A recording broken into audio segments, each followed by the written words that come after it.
Hari ini kita akan belajar tentang cara menjawab soalan kertas 2, bahagian B, karangan respons terbuka. Marilah kita mulakan. Selamat belajar. Untuk menulis sebuah karangan yang baik, karangan perlulah jelas, tersusun dan menarik, mempunyai pengenalan ringkas, isi yang terperinci dan berkaitan tajuk, serta penutup yang meyakinkan. Kita mulakan dengan perenggan pendahuluan. Perenggan pendahuluan memperkenalkan tajuk karangan kepada pembaca. Ingat, dalam perenggan pendahuluan belum terdapat sebarang isi, tetapi memberikan perkenalan kepada tajuk karangan supaya pembaca lebih tertarik untuk membaca perenggan seterusnya. Perenggan pendahuluan bermula dengan ayat tema, iaitu ayat yang membolehkan pembaca memahami tajuk dan isi secara umum. Ayat tema perlu disokong dengan ayat rangsangan yang sesuai.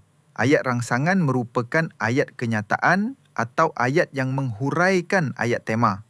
Pada akhir ayat pendahuluan, murid akan membina ayat arahan, iaitu ayat yang dapat membayangkan isi karangan. Ayat arahan ini dapat menyatakan kehendak soalan atau arahan tugasan dalam soalan.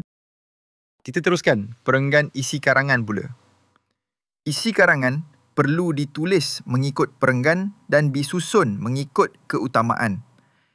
Isi juga perlu dikembangkan melibatkan 4 ayat, iaitu ayat 1 yang dikenali sebagai ayat topik, ayat 2 iaitu ayat huraian, diikuti ayat 3 iaitu ayat contoh, dan akhir sekali ayat 4 iaitu ayat penyimpul atau dikenali sebagai ayat penegas. Seterusnya, kita lihat perenggan penutup. Perenggan penutup berfungsi untuk membuat rumusan secara keseluruhan tentang idea yang telah diberikan dalam perenggan-perenggan sebelumnya. Untuk perenggan penutup, kita perlu masukkan cadangan dan harapan. Elakkan menamatkan karangan secara mengejut atau tergantung. Marilah kita lihat contoh soalan kertas 2, bahagian B. Bahagian ini mengandungi 3 soalan sahaja. Murid dikehendaki memilih satu daripada 3 soalan yang dikemukakan dan tulis sebuah karangan yang panjangnya tidak kurang daripada 180 patah perkataan. Pada tutorial kali ini, kita akan membincangkan cara menjawab soalan satu sahaja, iaitu karangan perbincangan. Soalan 1. Media sosial seperti Facebook, TikTok dan Instagram membawa banyak manfaat kepada masyarakat. Bincangkan manfaat-manfaat tersebut. Berbalik kepada soalan tadi, murid dikehendaki menulis karangan perbincangan tentang manfaat-manfaat media sosial. Sebelum memulakan penulisan karangan, kita lihat panduan menulis karangan pendapat atau perbincangan. Karangan jenis ini tidak berformat. Karangan jenis ini memberikan 3 pilihan, iaitu bersetuju, tidak bersetuju atau mengambil jalan tengah, iaitu menyokong dan membangkang. Pendapat yang diberikan mestilah logik, munasabah dan meyakinkan disertai dengan alasan yang tepat. Kita rujuk pada soalan tadi. Tajuk soalan adalah tentang manfaat media sosial. Maka kita perlulah memberikan hujah daripada satu pihak sahaja, iaitu bersetuju atau menyokong bahawa media sosial membawa manfaat. Terdapat banyak kaedah untuk menulis pendahuluan karangan. Jenis pendahuluan terdiri daripada jenis persoalan, jenis definisi, jenis sejarah, jenis pandangan tokoh, jenis situasi, jenis wawancara, jenis analogi, jenis peribahasa, jenis puisi dan akhir sekali, jenis gabungan. Dalam tutorial kali ini, kita akan menggunakan 2 kaedah untuk memudahkan murid berfikir dan menulis pendahuluan karangan tersebut. Kita boleh memulakan penulisan pendahuluan karangan dengan kaitkan dengan masa. Contohnya, dasawarsa ini sejak akhir-akhir ini, pada era globalisasi ini, kini dan dalam meniti kehidupan pada marcah pada. Kita lihat contoh ayat tema yang dibentuk dengan kaedah ini. Media sosial telah menjadi aspek penting dalam kehidupan kita hari ini. Kaedah seterusnya, jelaskan maksud. Jika kita dapat menjelaskan maksud atau definisi dengan baik terhadap kata kunci tema, gunakanlah kaedah ini. Kita lihat contoh ayat tema yang dibentuk. Menurut Kamus Dewan edisi keempat, Media bermaksud alat atau pengantara dalam komunikasi ataupun perhubungan, manakala sosial bermaksud segala hal yang berkaitan dengan kemasyarakatan. Diharapkan kaedah ini akan meningkatkan pengetahuan dan kemahiran murid untuk menulis pendahuluan karangan selain teknik yang biasa digunakan oleh murid-murid sebelum ini.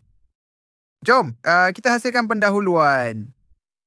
Untuk soalan ini, 3 perkara penting yang perlu dikenal pasti oleh murid ialah tema, isu dan kehendak soalan.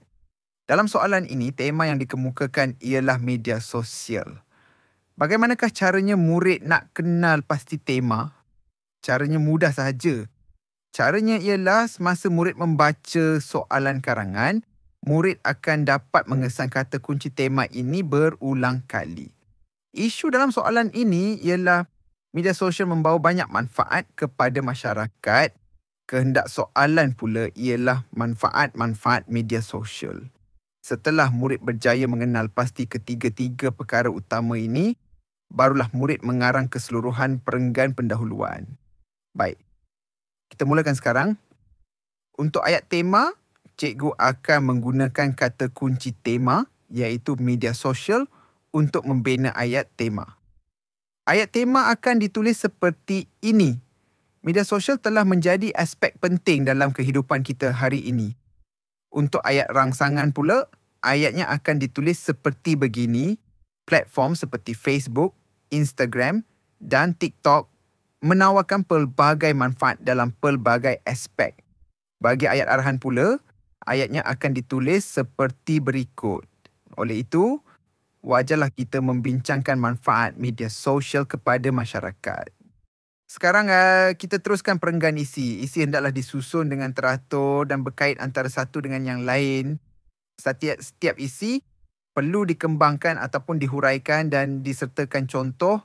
Murid boleh pilih mana-mana kaedah yang mudah untuk mencari isi. Jom kita lihat cara mengembangkan isi dengan kaedah berikut.